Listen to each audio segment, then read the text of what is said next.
우리나라가 K방역을 자랑거리로 꼽지만 사실 건강보험 체계도 그 흐름상으로는 엄청난 발전을 해왔습니다.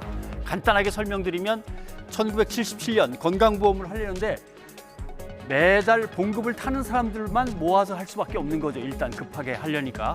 그래서 대기업들 위주로 했고, 그다음에는 공무원들하고 사립학교 교직원이 들어갔고, 그다음에는 100인 이상 사업장으로 확대했습니다.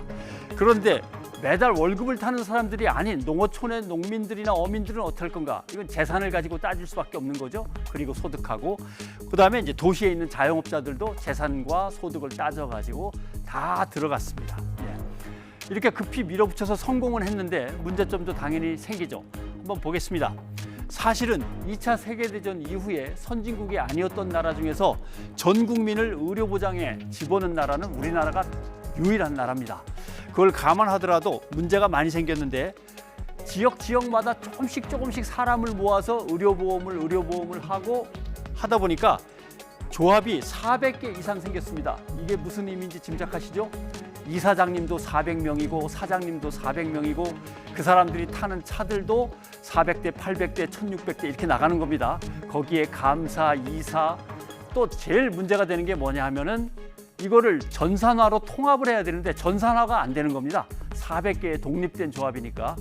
그리고 여기에는 전부 다 정치인들, 경찰 출신 또는 군 보안사 출신, 정보기관 출신들이 이사장과 감사, 이사로 다 앉아있고 이러한 비리가 벌어지기도 했습니다.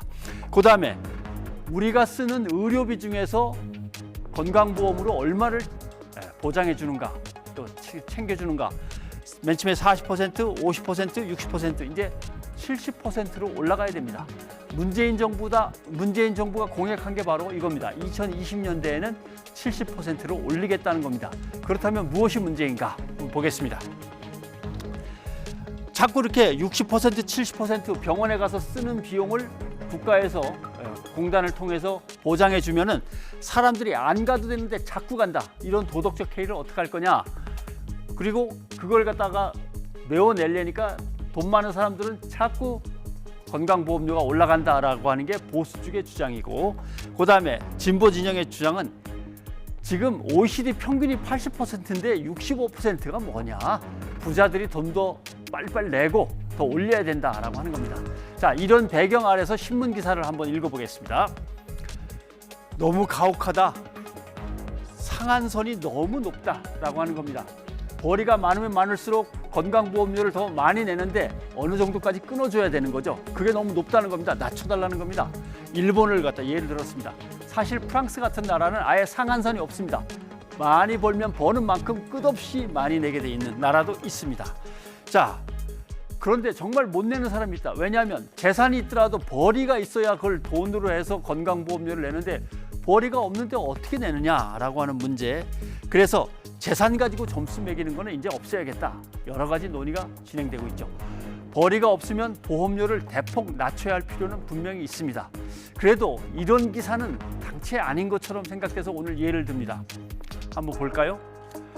500만 원의 월세를 받는 직장인이 내년도 건강보험료를 100만 원 더 내게 생겼다. 아우, 이거 너무 많이 올리는 거 아니냐라고 하는 겁니다. 이제 170만 원에서 한 280만 원으로 내년에 올라가게 생겼다. 기사를 바꿔보겠습니다.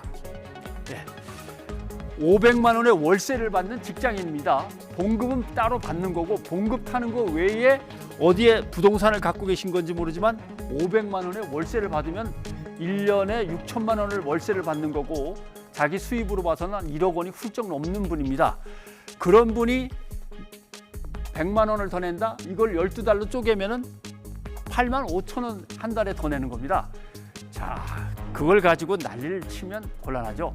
어디에 살고 계신 분인지 모르겠습니다만 이런 분이 정말 계신다면 기자한테 하소연할 게 아니라 그냥 건강보험료를 내셔도 무방할 듯합니다. 변상욱의 앵커 리포트였습니다.